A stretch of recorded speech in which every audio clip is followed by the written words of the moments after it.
Hello friends, মর্জি ব্লগে তোমাদের সবাইকে অনেক অনেক স্বাগত জানিয়ে আজকে চলে এলাম একটি নতুন ভিডিও নিয়ে। আজকে ভিডিওতে আমি তোমাদের সাথে শেয়ার করবো চিকেন আলুর রেসিপি। আজকে চিকেন আলুটা একটু আলাদাভাবে রান্না করে তোমাদের সাথে শেয়ার করছি। তো চলো বন্ধুরা, আজকে রেসিপিটা শুরু করা যাক। আজকে রেসিপিটা শুরু করার জন্য সবার প্রথমে আমি চিকেনটাকে খুব ভালোভাবে ধুয়ে নেব। চিকেনটাকে ধুয়ে নিয়ে হালকা লবণ আর হালকা হলুদ মেখে কিছুক্ষণের জন্য রেখে দেবো। রেখে দিয়ে আমি এইদিকে মশলাটা তৈরি করে নেব। মশলাটার জন্য সবার প্রথমে আমি দিয়ে দিচ্ছি 4টা কাঁচা লঙ্কা আর একটা ছোটো সাইজের পেঁয়াজ আর কিছু পরিমাণে আদা আর কিছু পরিমাণে রসুন। পরিমাণ মতো দিয়ে দিবে তোমরা, তোমাদের যতটা প্রয়োজন মনে হয়। আমার যতটা প্রয়োজন হয়েছিল আমি দিয়ে দিয়েছি।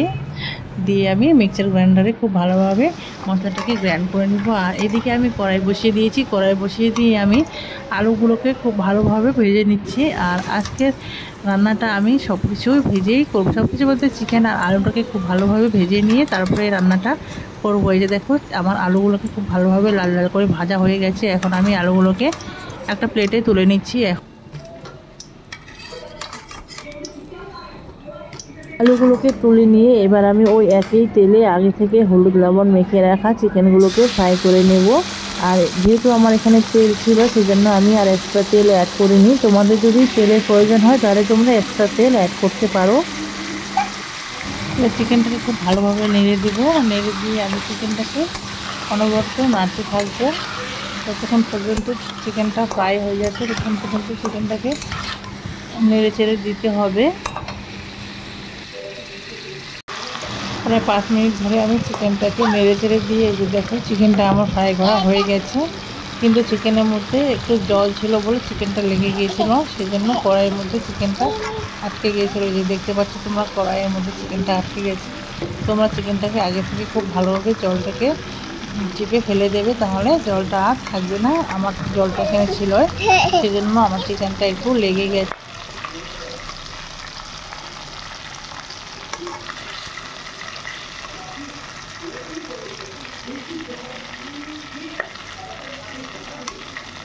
কড়াইয়ের মধ্যে আমার চিকেনটা লেগে গিয়েছিলো, ওই জন্য আমি কড়াইটাকে খুব ভালোভাবে আর একটু ধুয়ে নেব, নাহলে রান্নাটা করতে প্রবলেম হবে। সেজন্য আমি কড়াইটাকে ধুয়ে নিয়ে তেজপাতা ফোড়ন দিয়ে পেঁয়াজ কুচিগুলো খুব ভালোভাবে ভেজে নেব। এই যে দেখো, আমি পেঁয়াজ কুচিগুলোকে ভাজতেছি। আর পেঁয়াজ কুচিগুলো খুব ভালোভাবে ভাজতে হবে। নেড়ে চেড়ে দিয়ে পেঁয়াজ কুচিগুলো ভাজা হয়ে গেলে আমি এর মধ্যে মশলাগুলো অ্যাড করে দেবো।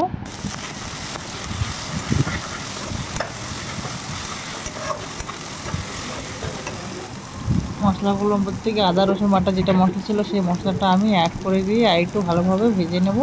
এবারে আমি এর মধ্যে শুকনো গুঁড়ো অ্যাড করে দেবো। শুকনো গুঁড়োর মধ্যে দিয়ে দিচ্ছি আমি 1 চামচ গরম মশলা, 1 চামচ মিট মশলা, 1 চামচ লঙ্কা গুঁড়ো, 1 চামচ হলুদ গুঁড়ো দিয়ে আরও মশলাটাকে খুব ভালোভাবে আমি একটু মিশিয়ে নেব। মিশিয়ে নিয়ে আর ভালোভাবে একটু কষে নেব।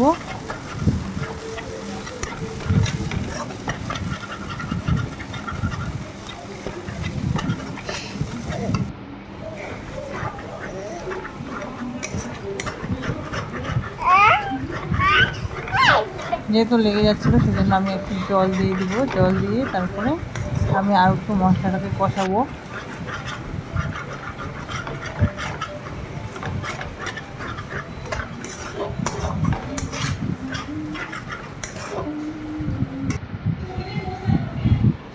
আর এদিকে দেখো, আমি চিকেন আর আলুটাকে খুব ভালোভাবে ভেজে রেখেছিলাম, যে এখন ওই চিকেনটাকে আমি প্রথমে অ্যাড করে দিয়ে আর একটু ভালোভাবে ভেজে নেব।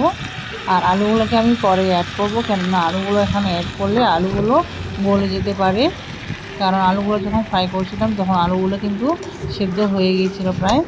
সেই জন্য এখন আমি আলুগুলোকে অ্যাড করছি না, শুধু চিকেনটাকে অ্যাড করে মশলাটাকে মধ্যে খুব ভালোভাবে মিলিয়ে নিচ্ছি।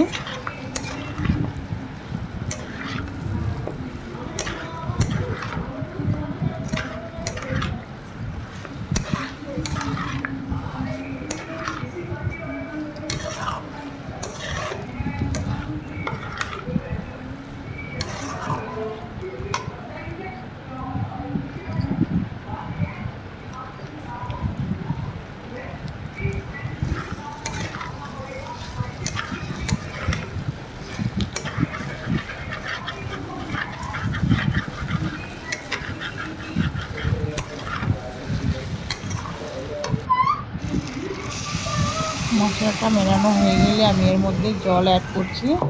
অল্প পরিমাণে জল অ্যাড করব, কেননা আগে থেকে চিকেনটা ফ্রাই করছিলাম, তখন চিকেনটা হাফ বয়েল মানে সেদ্ধ হয়ে গেছিলো অর্ধেকটা, আর আলুগুলো তো সেদ্ধ হয়ে গেছিলো। সেই জন্য আমি শুধু অল্প পরিমাণে জল দিয়ে এখন আমি এর মধ্যে আলুগুলোও অ্যাড করে দেব।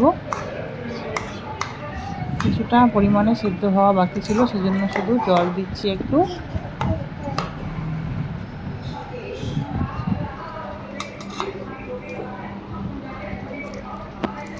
দেখো আলুগুলো অ্যাড করে দিলাম।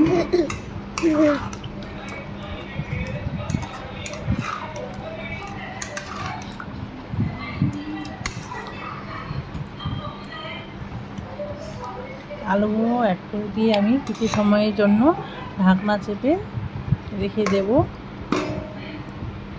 প্রায় 5 মিনিটের মতো ঢাকনা দিয়ে তারপরে আমি দেখবো যে দেখো জলটা টেনে নিয়েছে। এখন আমি আলুগুলোকে তুলে নিয়ে চিকেনটাকে ভালোভাবে কষিয়ে নেব। আলুগুলোকে তুলে নিতে হবে, না হলে আলুগুলো গলে যাবে, কারণ সিদ্ধ তো আগে থেকে হয়ে গেছিলো। সেই জন্য চিকেনটা কষানো হয়ে গেলে এর মধ্যে আলুগুলো অ্যাড করে দেব, আর অল্প জল দিয়ে দেবো গ্রেভির জন্য। রান্না একদম কমপ্লিট, উপর থেকে শুধু একটু ধনেপাতা দিয়ে দেবো। তো ঠিক আছে বন্ধুরা, আজকে ভিডিওটি এখানে শেষ করছি। কেমন হয়েছে অবশ্যই কমেন্ট করে জানাবে। ভালো থেকো, টাটা।